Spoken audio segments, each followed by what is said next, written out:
Good morning students, प्यारे बच्चों। आज आपको नया चैप्टर शुरू करने जा रहा हूँ। इसका नाम है जीव जनन कैसे करते हैं।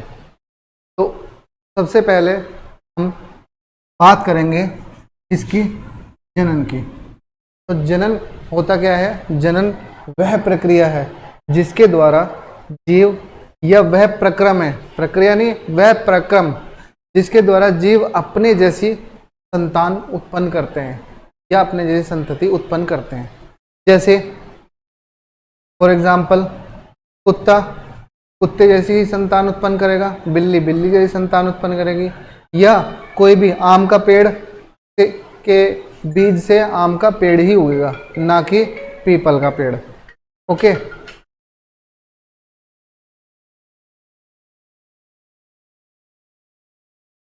तो बात करते हैं अब हम कि ये कैसे होता है। सबसे पहले कि अपने जैसी संतान कैसे उत्पन्न होती है, तो उसके लिए हमें जानना बहुत ज़रूरी है आनुवांशिकता के बारे में। आनुवांशिकता,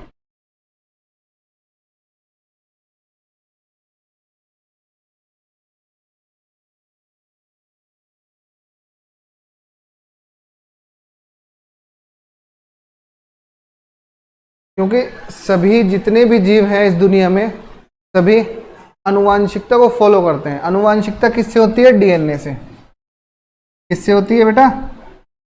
डीएनए से। तो डीएनए ही मेन चीज है जिससे कि क्या होता है, आनुवंशिकता आती है। क्योंकि डीएनए अपनी प्रतिकृति बनाता है जिससे कि सभी जीवों में विभिन्नता उत्पन्न होती है। ठीक है, समझ में आ रहा है?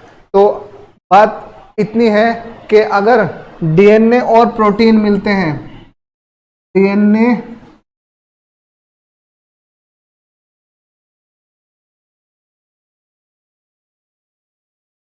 प्लस प्रोटीन, तो क्या बनता है बेटा? जीन।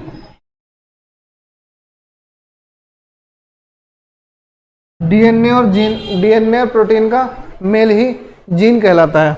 ठीक है, तो ये डीएनए किस में पाया जाता है? तो इसके लिए हम लोग किसकी बात करेंगे? पहले कोशिका की बात करेंगे। हमने आपको पढ़ा है जीवन की मौलिक इकाई, 9th क्लास में पढ़ा था आपने कि जीवन की मौलिक इकाई क्या होती है? कोशिका होती है। और कोशिका के अंदर एक क्या होता है? नाभिक होता है। नाभिक यानी कि केंद्रक। ठीक है, केंद्रक में ही सारे क्या पाए जाते हैं? गुणसूत्र पाए जाते हैं। तो जीन इतनी सारी जीन का समावेश जो होता है गुणसूत्र कहलाता है। ठीक है, तो ये गुणसूत्र जो होते हैं डीएनए के ही बने हुए होते हैं। ये सारे गुणसूत्र जितने होते हैं डीएनए के बने होते हैं। और एक मनुष्य में गुणसूत्र कितने पाए जाते हैं? 46 गुणसूत्र पाए जाते हैं। 40 गुणसूत्र से ज्यादा नहीं पाए जाएंगे। मान लो एक इंसान से एक संतान उत्पन्न हुई। क्या उत्पन्न हुई? संतान।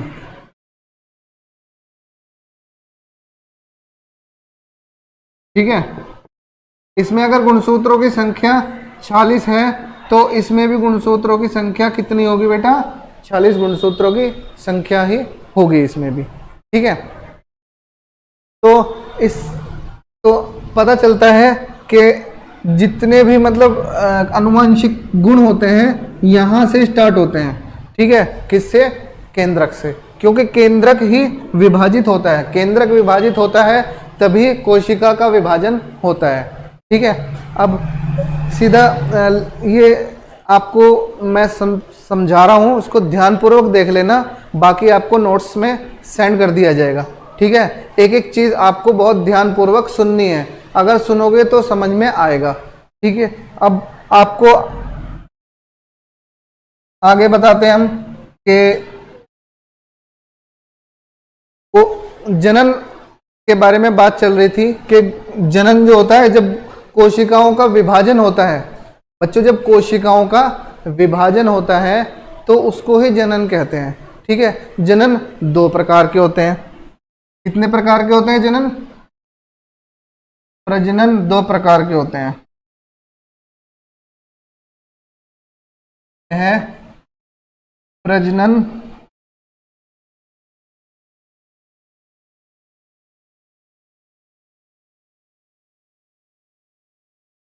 के प्रकार।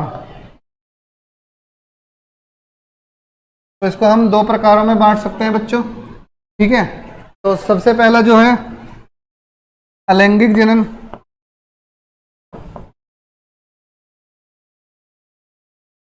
और दूसरा लैंगिक लैंगिक जनन।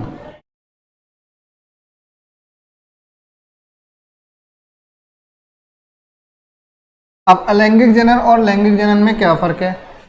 तो अलैंगिक जनन जो होगा उसमें सिर्फ एकल जीव यानी कि सिर्फ एक जीव ही नई संतान को उत्पन्न करता है, ठीक है।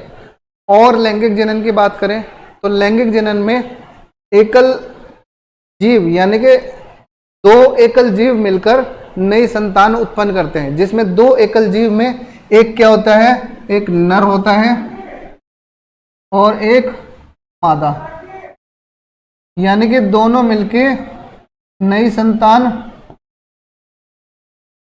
उत्पन्न करेंगे, ठीक है। दोनों मिलकर नई संतान उत्पन्न करेंगे जो उनके समान होगी, ठीक है, समरूप नहीं होगी, ठीक है। लेकिन अलैंगिक जनन में नई संतान जो उत्पन्न होती है वो समान भी होती है और समरूप भी होती है, ठीक है। जो गुण इसके अंदर होंगे वही गुण सेम इसके अंदर भी पाए जाएंगे, ठीक है। तो अलैंगिक जनन में और क्या होता है बेटा कि इसमें युग्मक का निर्माण नहीं होता है, ठीक है। अलैंगिक जनन में युग्मक का निर्माण नहीं होता है, लेकिन लैंगिक जनन में नर और मादा युग्मक अलग अलग उत्पन्न होते हैं, ठीक है। समझ में आ रहा है? उसके बाद आगे तीसरा पॉइंट कहता है कि सतत नया जो जीव उत्पन्न होगा वो अपने पुराने जीव के समान और समरूप होगा, ठीक है। और अलैंगिक जनन में क्या होता है कि जो नया जीव होगा वो आनुवांशिक रूप से तो समान होगा लेकिन समरूप नहीं होगा, ठीक है। और इसके आगे और भी चार पॉइंट, चौथा पॉइंट है कि मतलब लगातार गणना करने के लिए ये बहुत उपयोगी होता है, यानी कि कौन सा, अलैंगिक जनन। और लैंगिक जनन जो होता है इसमें क्या होता है कि जो प्रजाति में क्या होती है विभिन्नताएं उत्पन्न होती हैं, इसमें क्या होती है प्रजातियों में विभिन्नताएं उत्पन्न होती हैं। मान लो मैं हूं, ठीक है, मेरे पिताजी का विभिन्न है, मेरी संतान उनमें विभिन्नता उत्पन्न होगी, ठीक है, उनमें अलग ही गुण पाए जाएंगे, ठीक है। लेकिन डीएनए जो होगा, क्योंकि दो एकल जीवों से मिलकर एक नया डीएनए बनता है, जब नया डीएनए बनेगा तो वो दोनों के डीएनए से डिफरेंट डीएनए होगा, ठीक है, इसलिए समरूप नहीं होंगे, ठीक है, एक जैसा रूप नहीं होगा, यानी कि चेहरे में समानता नहीं होगी, हाव भाव में समानता नहीं होगी, ठीक है, विचारों में समानताएं नहीं होंगी, बहुत सारी ऐसी चीजें हैं। और पांचवा पॉइंट कहता है कि हमेशा जो भी अलैंगिक जनन किसमें होगा, अलैंगिक जनन होगा बच्चों निम्न वर्ग के जीवों में, यानी कि जो छोटे जीव होते हैं, एक कोशिकीय जीव होते हैं, जो उनमें क्या होता है अलैंगिक जनन होता है। लेकिन उच्च वर्ग के जीव होते हैं जो, उनमें हमेशा लैंगिक जनन होता है। क्या होता है, उच्च वर्ग के जीवों में लैंगिक जनन होता है, ठीक है। अब बात करते हैं हम आपके अलैंगिक जनन के प्रकार। किसकी बात करेंगे,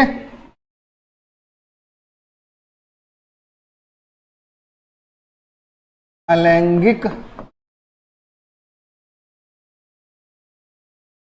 जनन के प्रकार, ठीक है। तो इसमें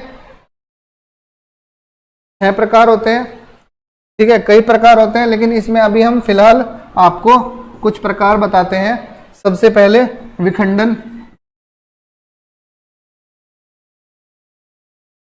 विखंडन, विखंडन दो तरह का होता है, विखंडन दो तरह का होता है, एक तो द्विखंडन, एक होता है बहुखंडन।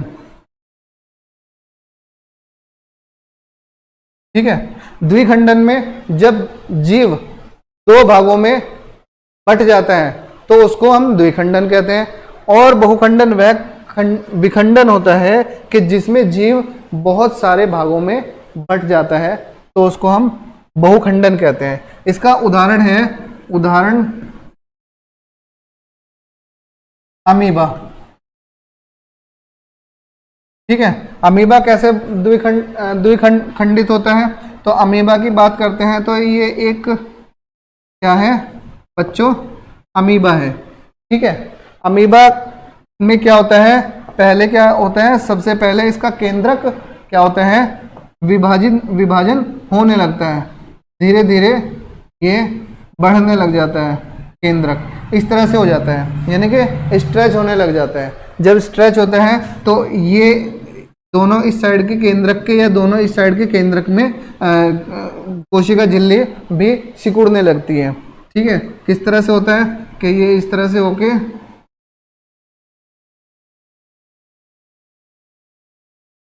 इस तरह से हो जाता है। ठीक है,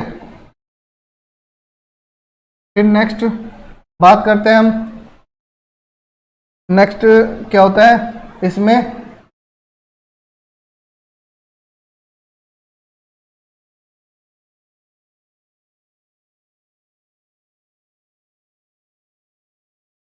ये और भी बिल्कुल सिकुड़ जाता है।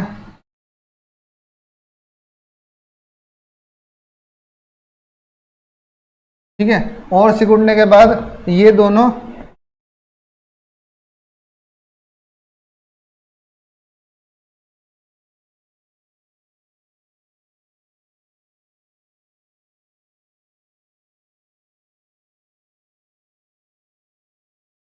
अलग अलग इनके क्या हो जाते हैं, डीएनए जो ये केंद्रक हैं ये अलग अलग हो जाते हैं। जब ये अलग हो जाते हैं तो इनसे दो अलग अलग अमीबा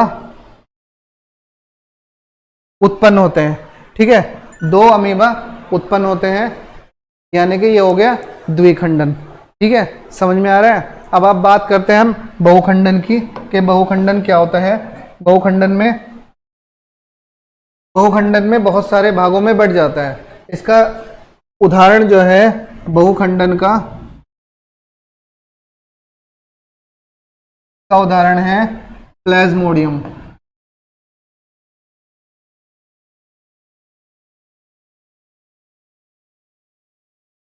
प्लाज्मोडियम क्या होता है, एक गोलाकार होता है। ठीक है, इसमें बीच में बहुत सारे केंद्रक बन जाते हैं।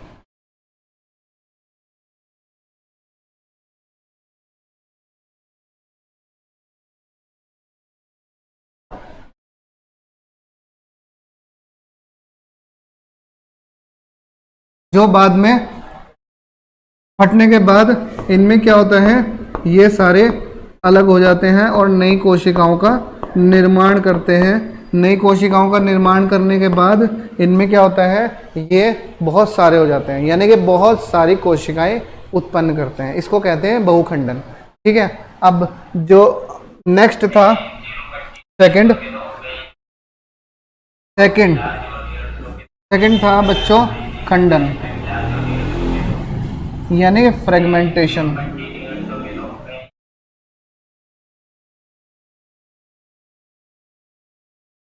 ठीक है, फ्रेगमेंटेशन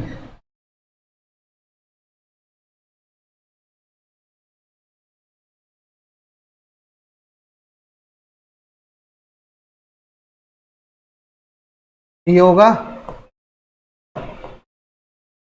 खंडन, यानी कि फ्रेगमेंटेशन।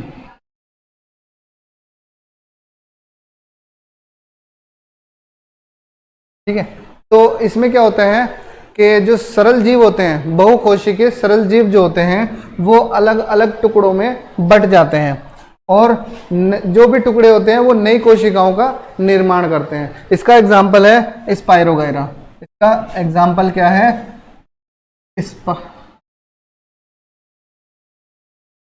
स्पाइरो गायरा।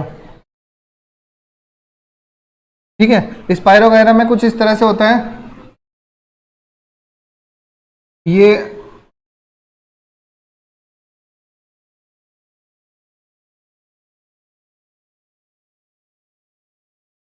ठीक है, ये क्या होता है, ये यहाँ से बेटा टूट जाते हैं, यहाँ से टूटकर अलग अलग कोशिकाएं बनती हैं ये। ठीक है, ये अलग अलग कोशिकाएं बन जाती हैं।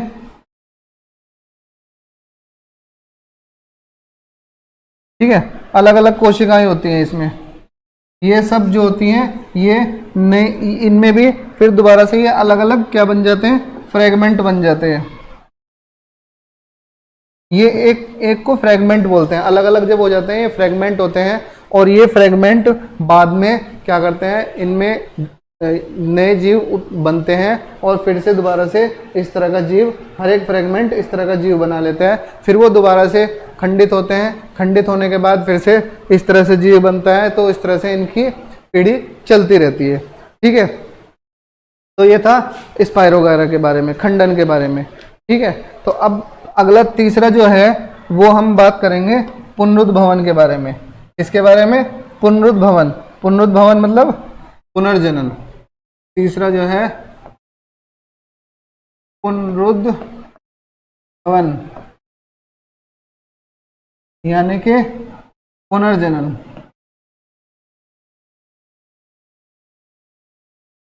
पुनर्जनन, तो पुनर्जनन का मतलब होता है इंग्लिश में रीजनरेशन।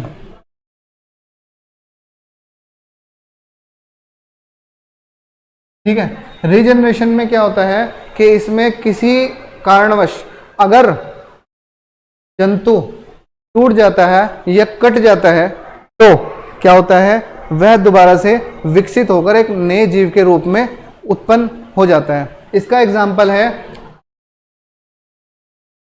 हाइड्रा और प्लानेरिया। हाइड्रा और प्लानेरिया।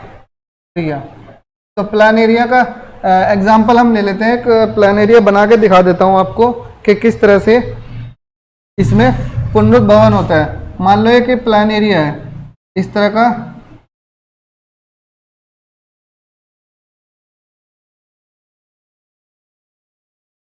ये प्लानेरिया कुछ इस तरह से होता है। ठीक है, अगर ये टुकड़ों में टूट जाता है, मान लो हमने 3 टुकड़ों में तोड़ दिया। ठीक है,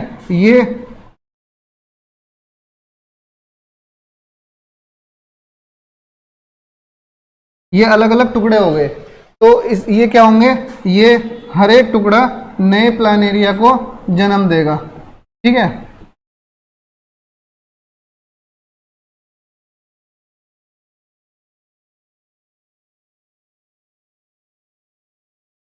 ठीक है, हर एक टुकड़ा नए प्लानेरिया को जन्म दे देगा। यानी कि ये टूटने के बाद भी दोबारा से नए प्लानेरिया यानी कि नए जीव को जन्म दे देते हैं।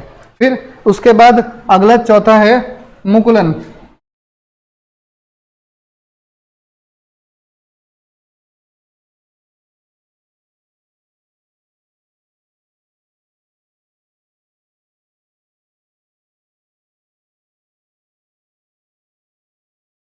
मुकुलन मतलब बडिंग।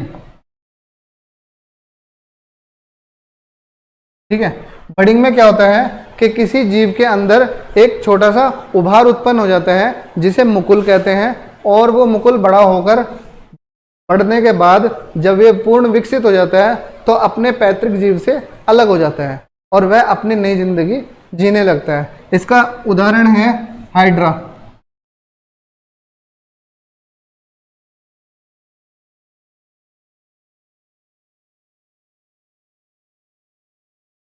हाइड्रा जैसे कि हाइड्रा कुछ इस प्रकार का होता है बच्चों।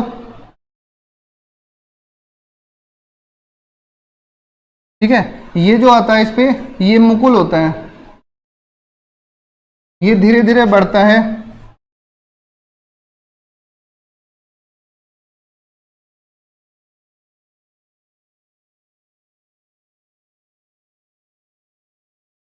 ये धीरे धीरे इस तरह से बढ़ता है मुकुल और बाद में पूर्ण विकसित होने के बाद ये क्या होता है, ये अपने पैतृक जीव से